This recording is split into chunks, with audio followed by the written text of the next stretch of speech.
Hola, ¿qué tal? Yo soy el profesor Aldo Santome y bienvenidos nuevamente a mi canal, donde lo que a mí me importa es que cada día aprendamos más sobre el derecho civil.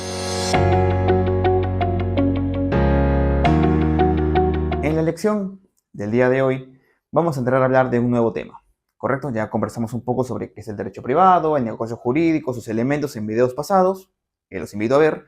Y el día de hoy vamos a hablar de las situaciones jurídicas subjetivas, un tema crucial cuando uno va a hacer un primer acercamiento al derecho civil. Me interesa. Acercamiento. Más cerca. Más cerca. No tanto. Para poder comprender adecuadamente qué son las situaciones jurídicas subjetivas, para poder entender cómo así llegamos a ese término, tenemos que partir de un concepto previo, que es el de situación jurídica a secas. ¿Qué cosas vamos a entender por el término situación jurídica? En lecciones pasadas recordarán que hablamos un poco sobre lo que son los hechos concretos, que vimos que pueden, según la doctrina, dividirse en hechos jurídicos en sentido estricto y actos jurídicos, ¿correcto? Que después hemos visto se puede subdividir en actos jurídicos en sentido estricto y negocios jurídicos. Todo eso que conversamos en clases pasadas está en el mundo de los hechos jurídicos. Tenemos una idea y la noción de que, así como todo supuesto de hecho trae una consecuencia, bueno, pues todo hecho jurídico va a tener también una consecuencia en la realidad. Recordemos que los hechos jurídicos son hechos que ya se han materializado en la realidad. Son hechos que ya han ocurrido. Es el choque que yo veo en la esquina, por ejemplo. Es el contrato que yo efectivamente he firmado. Así como, según dicen en las primeras lecciones de derecho que cualquiera puede tener, un supuesto de hecho trae una consecuencia, si ocurre A, entonces B, entonces cuando ocurre un hecho jurídico, ocurre una situación jurídica. La situación jurídica, como primer concepto que vamos a ver el día de hoy, son precisamente las consecuencias ante la ocurrencia de un hecho jurídico. Ay, ahora ya entendí. Cuando tenemos en claro que por situación jurídica vamos a hablar de las consecuencias en la realidad de hechos jurídicos concretos, ya materializados en la realidad, podemos, según la doctrina, dividir las distintas consecuencias de hechos jurídicos, las distintas situaciones jurídicas, en dos tipos. Por un lado, las monosubjetivas y por otro lado, las plurisubjetivas. Como el nombre nos parece indicar, cuando hablamos de una situación jurídica monosubjetiva, estamos hablando de las consecuencias de un hecho, pero que aplican solamente al estatus de una persona. ¿Ok? Por ejemplo, un hecho jurídico, ¿cuál sería? Cumplir 18 años, conforme hemos visto en clases pasadas. Cuando uno tiene 18 años, se aplica una situación jurídica, una consecuencia. ¿Cuál es? Que ya tengo capacidad de ejercicio. ¡Ya puedo ver! ¡Yo puedo luchar! Esa situación, por ejemplo, es monosubjetiva, porque solamente vendrá a regular mi estatus personal. Apenas yo cumpla 18, situación jurídica, adquiero capacidad de ejercicio. Me involucra solamente a mí. Pensemos en otro ejemplo rápidamente. Pensemos en el ejemplo de la nacionalidad. Supuesto de hecho, aquel que nace en Perú, consecuencia, tiene nacionalidad peruana. Hecho jurídico, yo nací en el Perú el 1 de septiembre del 95.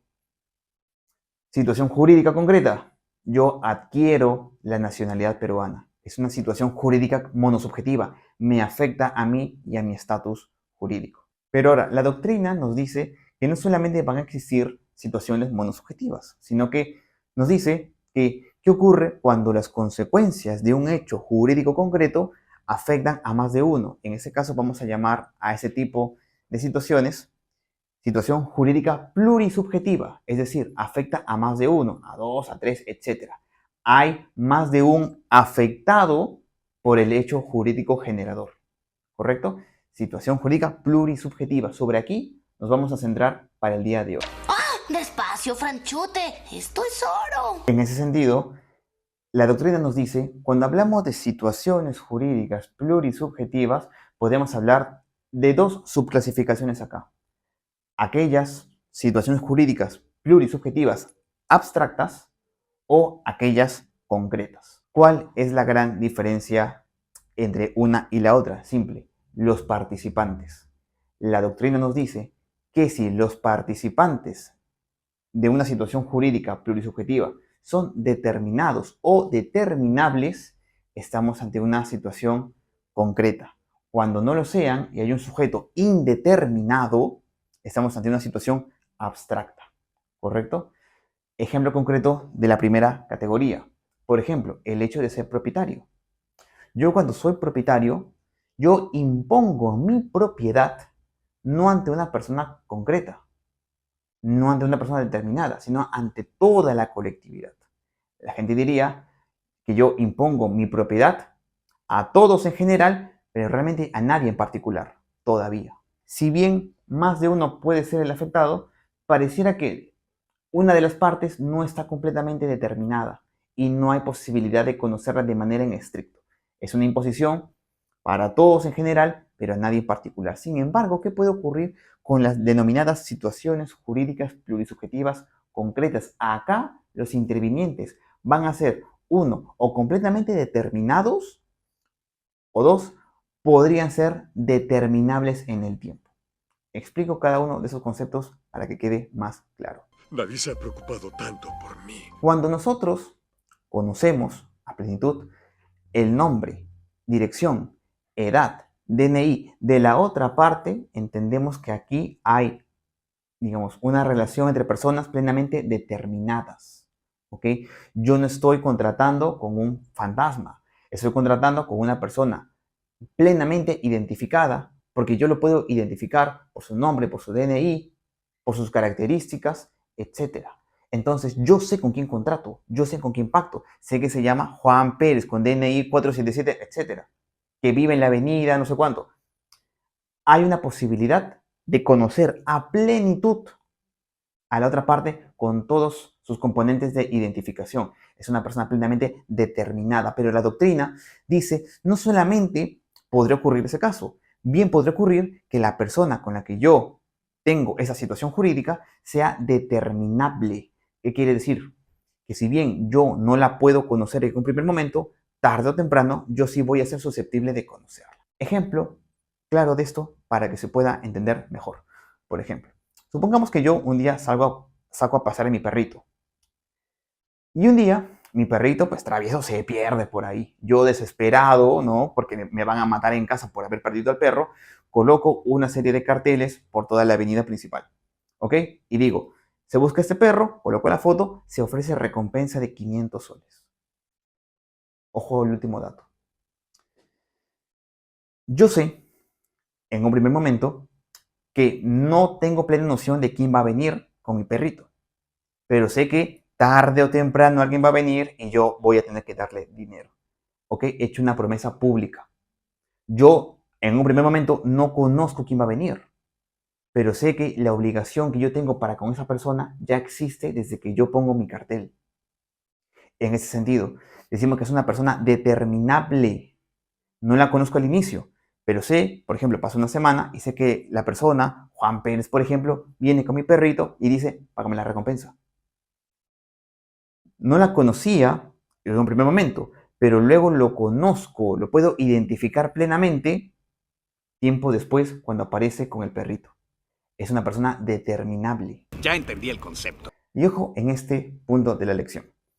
Según la doctrina especializada en derecho civil, cuando yo estoy enfrente de una situación jurídica, entiéndase, consecuencia de un hecho jurídico concreto, que sea plurisubjetiva y sea concreta, llámese, entre personas determinadas o determinables, aquí estoy, y ojo con esto, frente al concepto de relación jurídica. Esto es una relación jurídica en estricto. ¿Ok? Pero reformulemos. ¿Qué es una relación jurídica? Podríamos decir, es la situación jurídica plurisubjetiva concreta entre personas determinadas o determinables. Y todo esto de acá es la consecuencia de un hecho jurídico concreto. Un contrato, para entender, que forma una relación jurídica. Recordemos entonces que la relación jurídica vendría a ser una consecuencia de un hecho jurídico concreto. Un contrato, negocio jurídico, crea una situación jurídica plurisubjetiva concreta. El contrato crea una relación jurídica entre los contratantes. ¿Ok? Pensemos, por ejemplo, en un caso de un daño a mi propiedad. Viene una persona, me rompe las ventanas, qué sé yo. Ese hecho jurídico concreto, el daño, provoca una situación jurídica plurisubjetiva concreta, provoca una relación jurídica entre el infractor y yo, donde él me tiene que indemnizar. Ahora vas a tener multas, intereses y recargos y la ira de los burócratas. Entonces, podríamos decir que las relaciones jurídicas son en realidad consecuencia de hechos jurídicos concretos. Un contrato, negocio jurídico, hecho jurídico concreto, crea una situación jurídica plurisubjetiva concreta entre los contratantes, crea una relación jurídica. Un acto mediante el cual alguien daña mi propiedad, porque me rompe las ventanas, por ejemplo, es un hecho jurídico concreto. Crea una situación jurídica plurisubjetiva concreta. Crea una relación jurídica entre mi persona y el infractor, donde yo tengo el derecho de pedirle una indemnización. Ya teniendo en cuenta que es una relación jurídica, vamos un poquito a graficar. Ok, por ejemplo, usemos el ejemplo del contrato porque es lo más didáctico. Sabemos que aquí hay dos personas, por ejemplo, en un contrato de compra-venta, ¿no? Mediante ese contrato se forma una relación jurídica entre ambos, conforme hemos visto. Ok, ahora, ¿cómo llegamos al tema de las situaciones jurídicas objetivas? Bien sencillo y bien práctico. Una vez tenemos en cuenta que aquí estamos ante una relación jurídica, entendiéndose, porque no me voy a cansar de repetirlo, como una situación jurídica plurisubjetiva concreta, podemos entender que aquí hay un vínculo entre las personas. Cada uno de esos intervinientes va a tener una posición concreta en esa relación. En un contrato de compra-venta, uno es el comprador, el otro es el vendedor. ¿Ok? Ahora, ¿dónde es el tema? Que considerando la posición que cada uno de esos intervinientes tiene en esa relación jurídica, cada uno va a tener, tomando en cuenta su posición, distintas posibilidades de actuación. ¿Ok? A esas posibilidades de actuación, tomando en cuenta la posición de cada uno de los intervinientes en una relación jurídica, vamos a llamar situaciones jurídicas subjetivas. Lo recapitulo. ¿Qué son las situaciones jurídicas subjetivas entonces? Son aquellas posibilidades, de hecho, que uno podría tener en vista de la posición que uno ocupa dentro de una relación jurídica. ¿Ok? Esa es una situación jurídica subjetiva. ¡Ay, hermoso! ¡Sublime! Ahora, cuando uno está en una relación jurídica y ocupa una posición dentro de una relación jurídica, tiene distintas posibilidades de actuación acorde a lo que ha hecho. ¿Ok? Según la doctrina, el abanico grande de posibilidades que uno tiene o de situaciones jurídicas subjetivas que podría ejercer se pueden dividir en dos grandes categorías, de ventaja y de desventaja. ¿Cuál es la gran diferencia? Vamos a verlo analizando cada una de estas figuras brevemente. ¿Ok? Primero vamos con las de ventaja. Cuando hablamos de situaciones de ventaja, estamos hablando de una situación que a mí me puede servir, que sirve a mis intereses particulares, que me va a beneficiar básicamente. ¿Ok?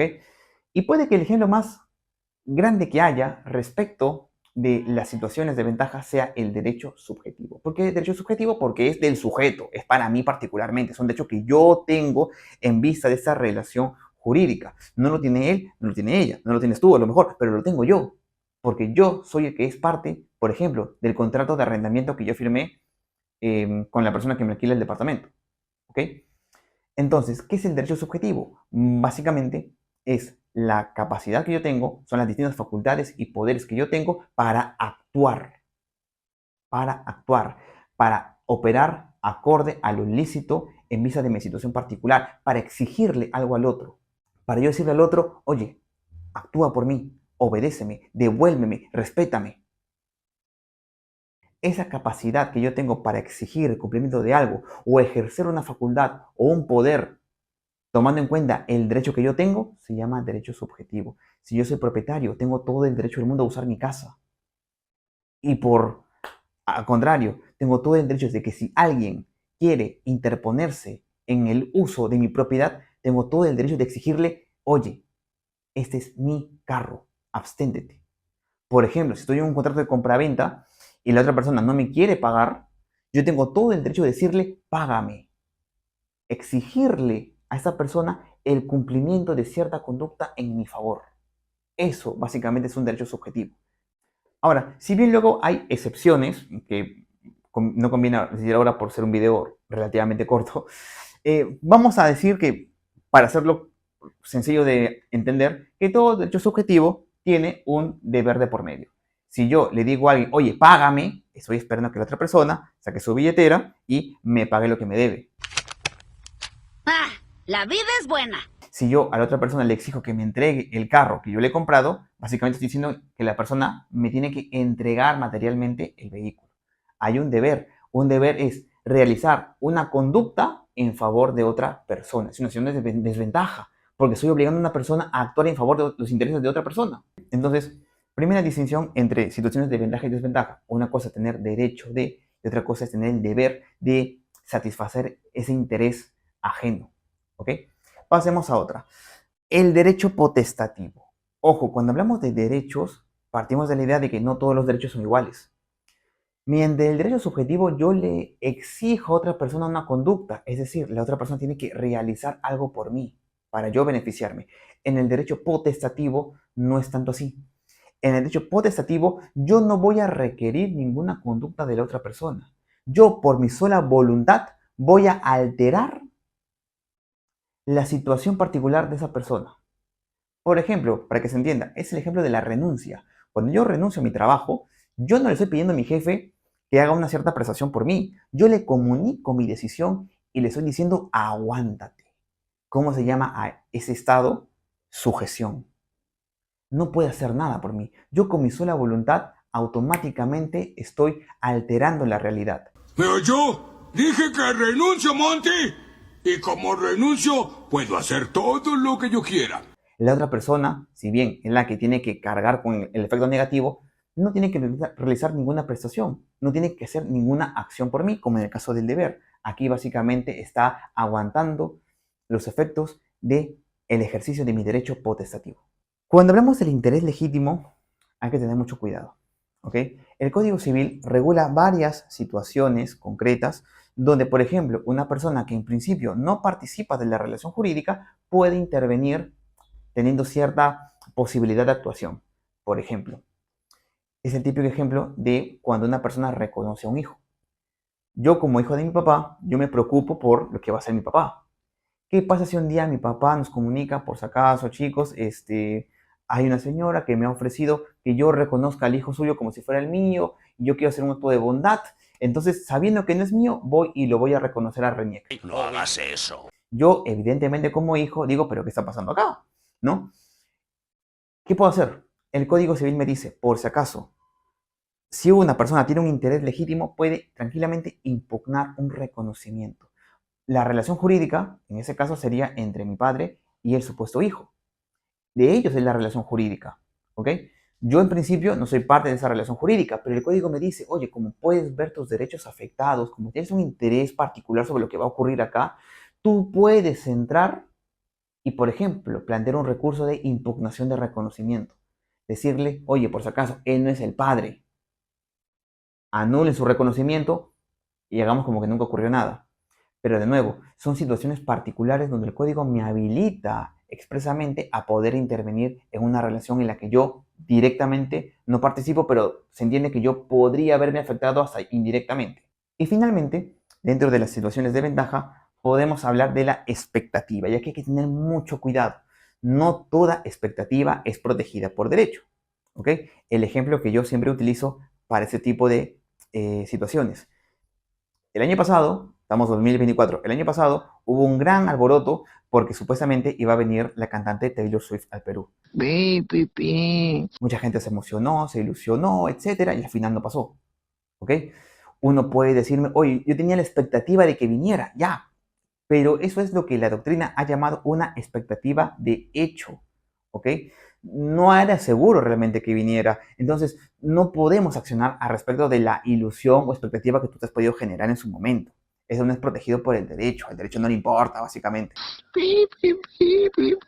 Pero luego el derecho regula otro tipo de expectativas que sí deberían ser resguardadas. Por ejemplo, supongamos lo siguiente. Supongamos que a un alumno de mi clase lo veo tan metido y tan comprometido con el curso que yo le digo, ok, mira, si tú te gradúas de la carrera de Derecho, sacas una tesis con sobresaliente, yo te regalo mi carro.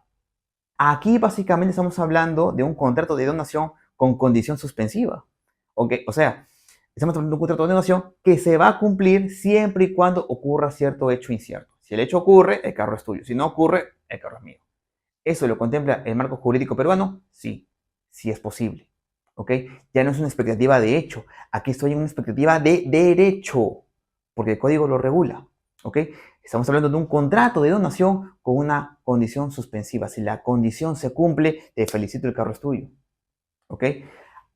Todavía el derecho no lo tienes. Hasta que no cumples con la condición, tú tienes una mera expectativa de conseguir el carro. En el momento en que tú logres todo lo que yo te planteé, ahí recién vas a tener ya no la expectativa, sino el derecho subjetivo. Ahora, para finalizar, hablaremos rápidamente de las dos que nos quedan acá. Vamos primero a hablar de la carga. Con la carga es polémica, porque algunos se dicen que, bueno, puede ser una especie de situación mixta entre ambos. Voy a explicar en qué consiste. Cuando hablamos de cargas, estamos hablando de toda conducta que uno tiene que realizar, guste o no, tiene que realizar, para luego beneficiarse de un derecho subjetivo. Me explico. Supongamos que yo acuerdo con un sastre para que me fabrique unos ternos, ¿ok? Le pago un adelanto inclusive, ya, no se preocupe, que me pongo a trabajar en eso, pero me dice, ojo, para que yo pueda trabajar correctamente en sus ternos, usted tiene que venir un día y yo tomarle las medidas, ¿ok? Pregunta, ¿qué pasa si yo nunca voy? Si nunca voy, el sastre nunca va a poder hacer mis ternos, ¿ok? Pregunta, ¿ese es un deber de mi parte? No, porque ¿quién quiere beneficiarse del contrato? Yo, el interesado soy yo. Entonces, para que yo pueda beneficiarme del derecho subjetivo que yo tengo como cliente, yo tengo que hacer una conducta previa. A ese tipo de conductas vamos a llamar cargas. Es algo que yo tengo que realizar si es que quiero beneficiarme. ¿Ok? Finalmente es un tema de liberalidad. Si yo quiero los ternos, tengo que ir a tomarme las medidas. Y si no voy, bueno, el sastre ya le pagué la mitad, está contento, no tiene que cambiar. ¿Ok? Si yo quiero beneficiarme del derecho que yo tengo como cliente, yo tengo que a veces hacer determinadas cargas. ¿Ok? Otro ejemplo bien puntual. Supongamos que yo quedo con una persona para que venga a pintar mi casa. Yo quiero beneficiarme del servicio. Pero ¿qué pasa si yo justo el día que el señor viene no estoy para abrirle la puerta? Se entiende que yo tengo que darle el acceso a mi casa para que él pueda pintar. Eso es una carga. Si yo no hago esta conducta, luego yo no voy a poder beneficiarme de mi derecho subjetivo o mi derecho potestativo. Nunca voy a poder beneficiarme. Entonces, ¿qué hago? Tengo que hacer, me guste o no, ciertas conductas para que luego tenga habilitado mi situación de ventaja. Y finalmente está el tema del cargo. No es el mismo que carga. Cargo básicamente es una posición similar a la que tienen los representantes legales. Se entiende que es una persona que actúa en beneficio de otra. Por ejemplo, cuando dejo una carta poder a una persona, en concreto, un amigo, qué sé yo, se entiende que todas las actuaciones que esta persona realice las hace en mi beneficio. Es decir, si yo le digo a él, oye, por si acaso, cóbrele a tal persona la plata que me debe, esa plata que mi representante va a recibir no es de él, es mi dinero, es mi plata. Él me la tiene que dar a mí. Él solamente está ocupando un cargo que yo le estoy dando. Pero no es que las situaciones jurídicas subjetivas mías ahora sean de él. Él solamente me está representando. Los derechos subjetivos que él va a cobrar en todo caso son míos y solamente míos. Y como estas situaciones se pueden mencionar varias, pero para hacerlo un poco más pedagógico, vamos primero a decir esas de aquí porque son las más comunes también. ¿Ok? Entonces, para ir resumiendo brevemente la sesión del día de hoy. Hoy hemos hablado de que primero que es una relación jurídica. ¿Ok? Para entender este tema de acá, yo primero tengo que entender que todo esto surge a través de la relación jurídica. ¿Qué es la relación jurídica? La situación jurídica. Entiéndase, consecuencia de un hecho. Plurisubjetiva, concreta. Una vez que tengo a la relación jurídica y tengo a los intervinientes, yo entiendo que cada uno de estos ocupa una posición específica. Comprador, vendedor, por ejemplo. Ahora, dentro de sus diversas posiciones, esas personas van a tener distintas posibilidades de actuación en frente del otro. A esas posibilidades les vamos a llamar situaciones jurídicas subjetivas, que ya saben que pueden ser de ventaja o de desventaja dependiendo del tipo de actuación que se haga. ¿Correcto? Así que eso es para que lo tomen en consideración y en cuenta. A eso nos vamos a referir cuando hablemos de situaciones jurídicas subjetivas. Y ya con eso estamos finalizando esa breve lección del día de hoy. Esperemos que haya sido de su agrado. Ya saben que cualquier consulta que puedan tener, la pueden dejar en los comentarios. Nuestro equipo va a estar ahí pendiente de sus comentarios. Y bueno, solamente darles las gracias por poder revisar este video. Y nada, que estén bien. Nos vemos en la siguiente lección. Chao, chao.